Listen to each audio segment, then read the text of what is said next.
So what do you mean by job application letter? The singular subject does not become plural if it is connected to another subject. So here the objective him is wrongly used for the nominative he. So comparative degree is used only when reference is made to one of two objects.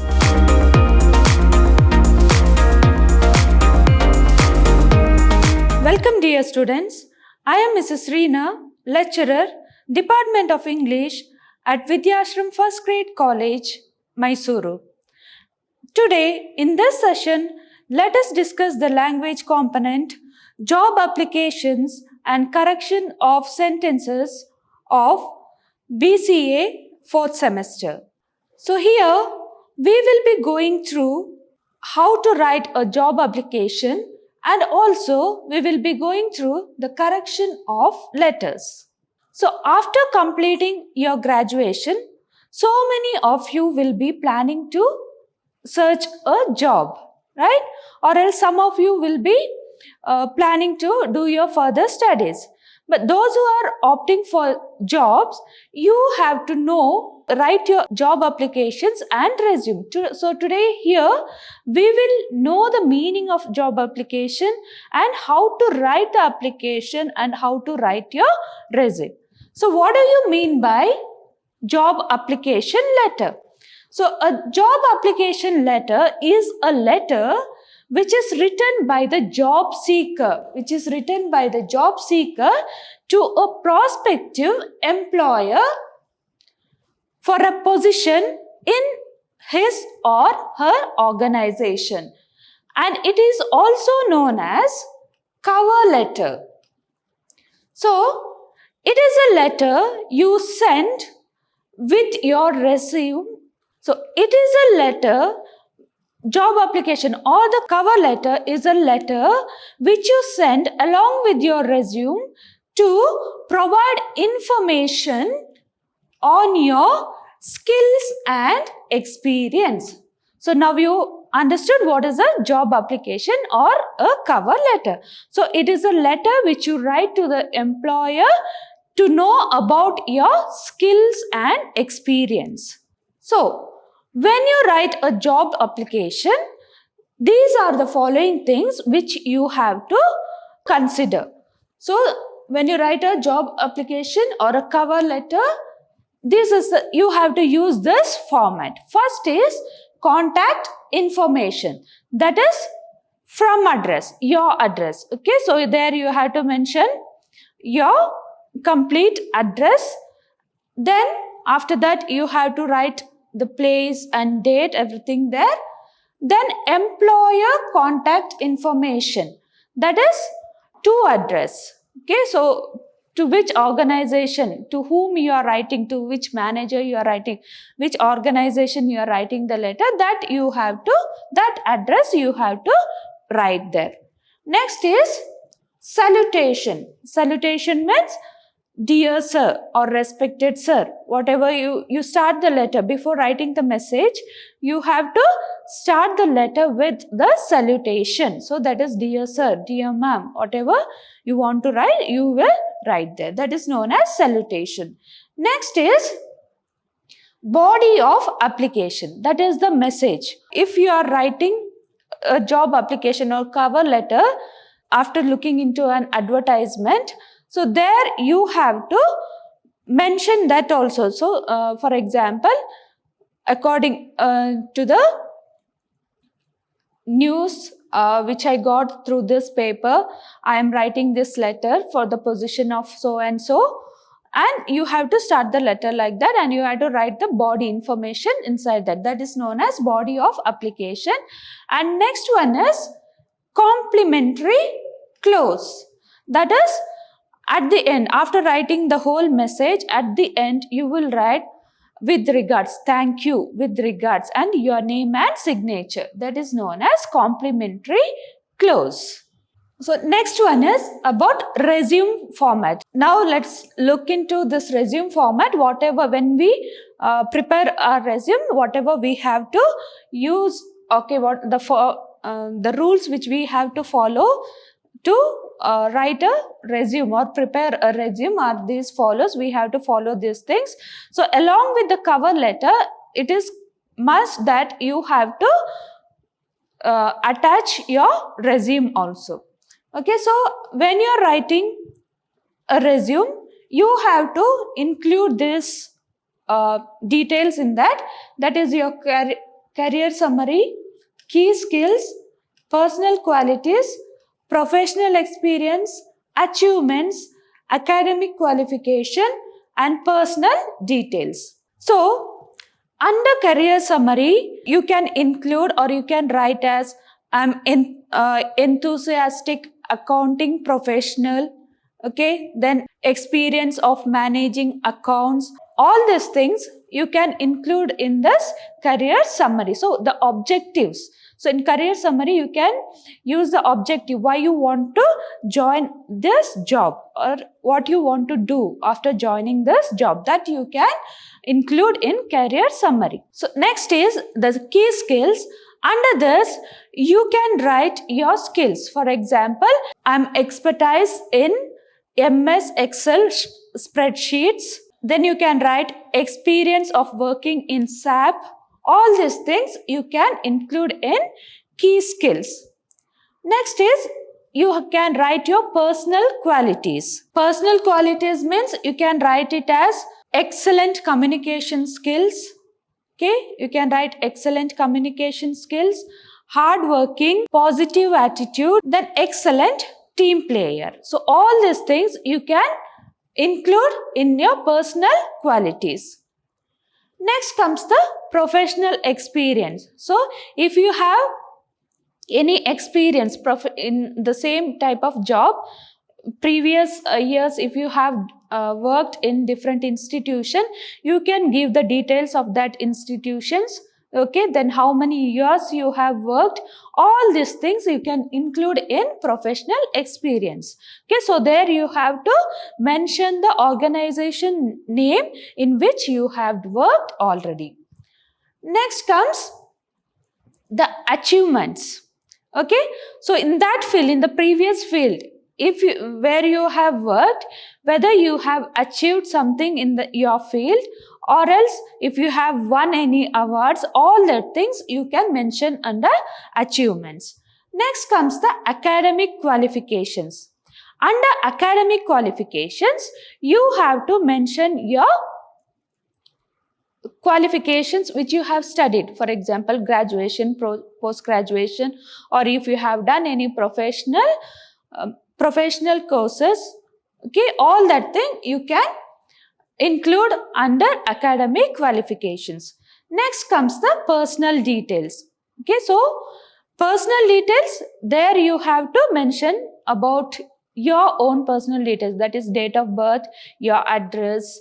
So all that things, nationality, everything comes under this personal details. Hope you all understood how to write a cover letter as well as a resume. Okay, now you got the clear format. So I think you can be prepared for this. You can prepare a cover letter, or you can be prepared with your cover letter as well as your resume format now itself. So don't forget, these are the things, that career summary, key skills, personal qualities, professional experience, achievements, academic qualifications, and personal details. These are the things which you have to include in your resume format. So next, here we are going to learn about corrections of sentences. So whenever we write a letter or whenever we speak, it's a must that we have to use the proper sentences. So many of us, usually we make lot of mistakes in our sentences, right? Even in both in written and spoken language, we make mistakes. So let's see which are the mistakes which we usually do, and let's try to correct ourselves. Okay, so first one is subject and verb. We have to take care of this subject and verb. So the verb should agree with the subject. Here the verb should agree with the subject in number, gender and person. Okay, the verb should agree with the subject in number, gender and person. Next, the singular subject does not become plural if it is connected to another subject by, as well as, with, either or, neither nor, etc. Okay, got it? So the singular subject, it will not become plural when we connect that with another subject using this as well as. It remains singular itself. So as well as, with, either or, neither nor, etc. So when we use all these words, the singular subject will not become the plural subject. Next, the use of each, every gives a distributive effect and renders the subject singular. Here also when we use each, every, so it gives a distributive effect, right? But it remains, the subject remains singular there. So let's look into the example. He as well as his brother has come. So we have not used have here. Okay? Either Raju or Robert has done this. Here we are considering only the singular, this one. So here we have not used have. Neither Joseph nor Ahmed was present. So here also we have not used were. Got it? Next one. Errors in the use of case, that is nominative case and objective case.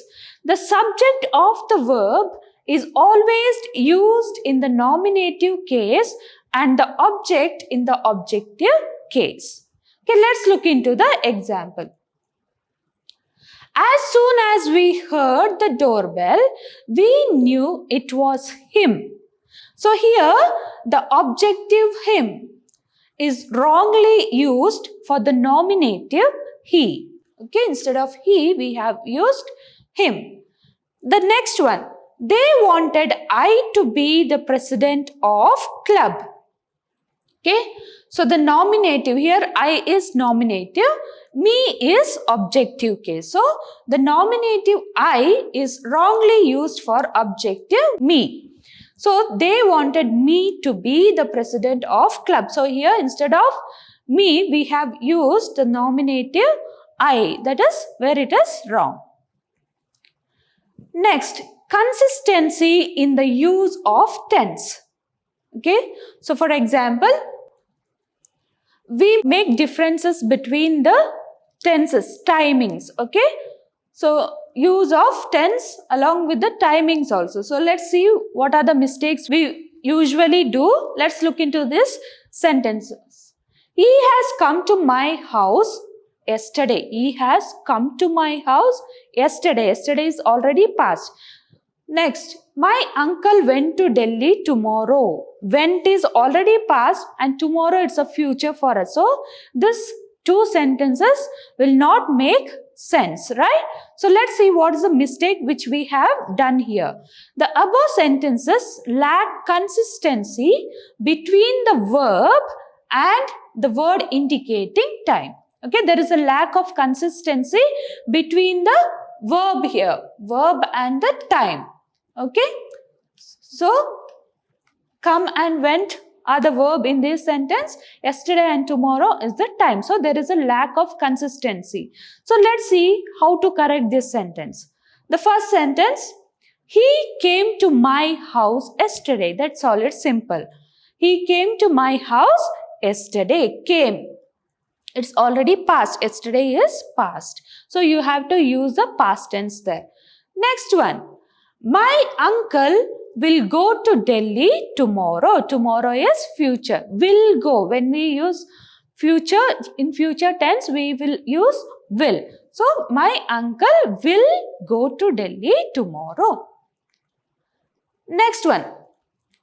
The continuous tense. So, for example, the continuous tense is where we use ing there. So most of us unnecessarily we use ing form, right? So that is no need. Wherever there is necessary only we have to use this ing form. So it is used only to denote an action taking place at a particular time or shortly afterwards. Okay?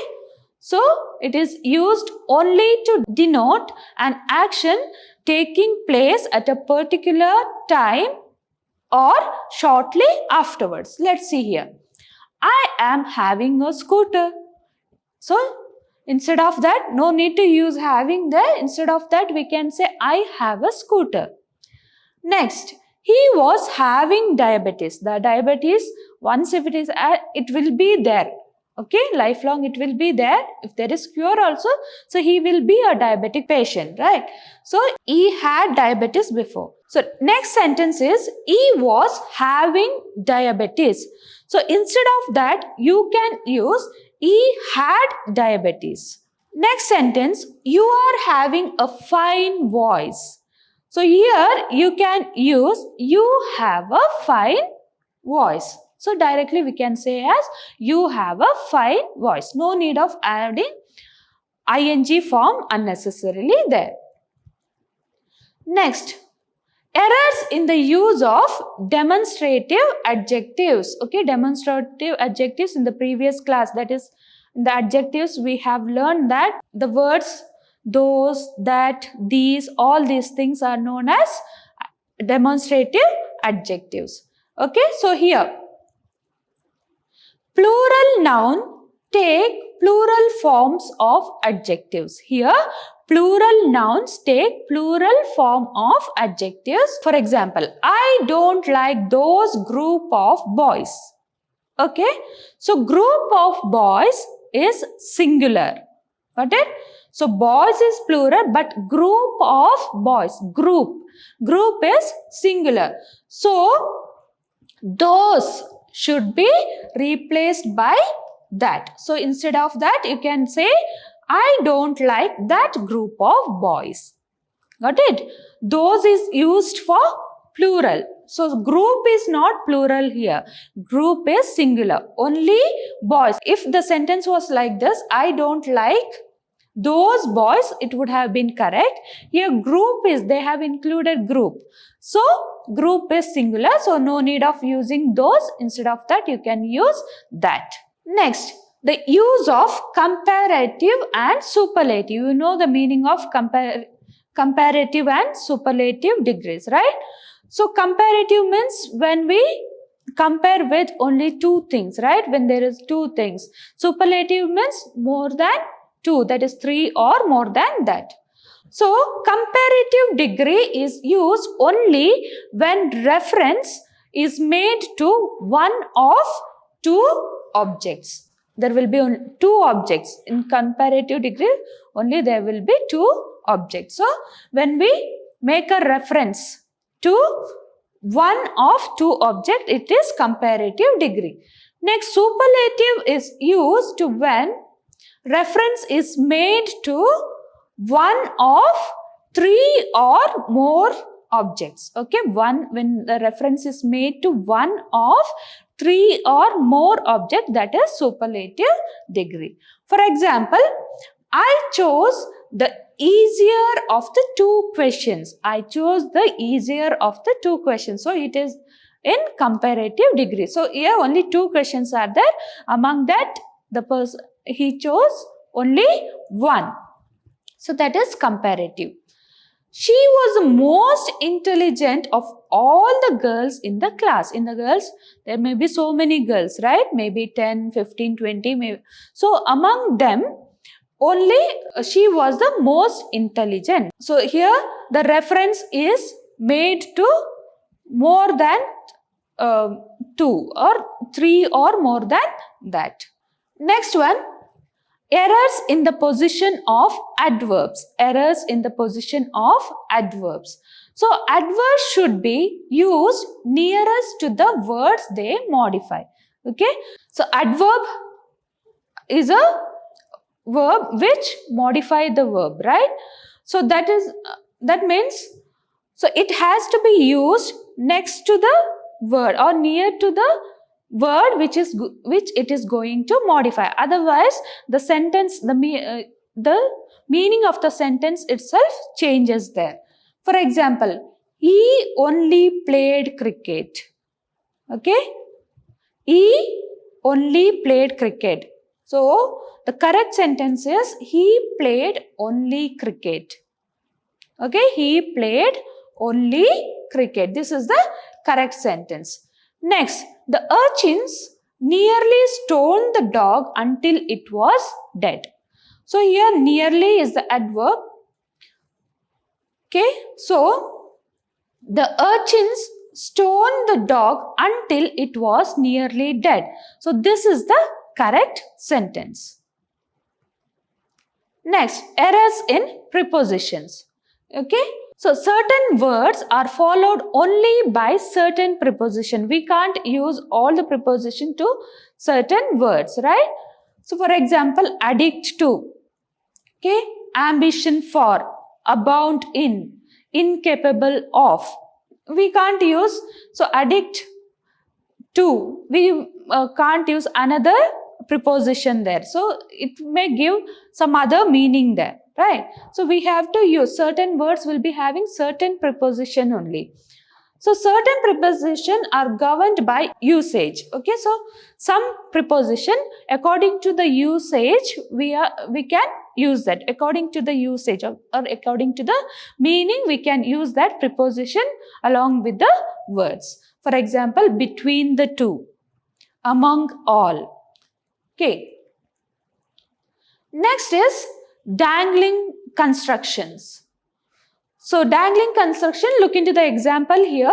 Leaning against a wall, a scorpion stung him. Okay. The phrase leaning against a wall, which ought to modify the person stung by the scorpion, does not do so. So, here, which is modifying the person here? Leaning against a wall is modifying the person there. This is not modifying the person. So, this may be revised. We can revise it. We can invert the sentence there. When he was leaning against a wall, a scorpion stung him. So, this gives a proper meaning there. So, instead of writing leaning against a wall, a scorpion stung him, we can write when he was leaning against a wall, a scorpion stung him. Next one, on opening the door, a stranger was found shivering in cold. Got it? So, you can say on opening the door, he found a stranger shivering in cold. On opening the door, he found a stranger shivering in cold. Next one, redundancy. Okay, so most of us will do this mistake when we speak in our spoken language. What do you mean by redundancy? Using words or phrase unnecessarily where the required message is already arrived.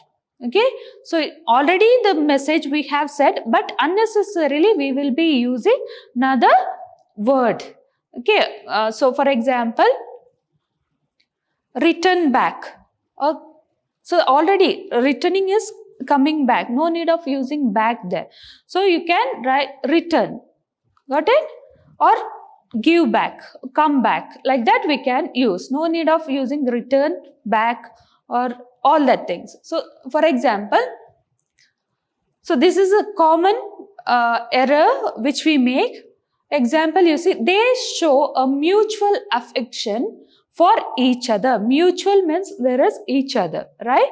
So, no need of using each other again. So, each other. The word each other is redundant here. Okay, next, he lost his money purse. No need of mentioning money purse. Okay, so instead of that you can use he lost his purse. So money is redundant here. Got it? So this is money and each other. Unnecessarily we are using this word, repeating these words. So hope you all understood how to write your job applications, then how to write your resume, and also some of the how to correct your sentence, right? And you can correct that. And in the next session, let us discuss about indirect and direct speech. Thank you all. Stay safe and healthy.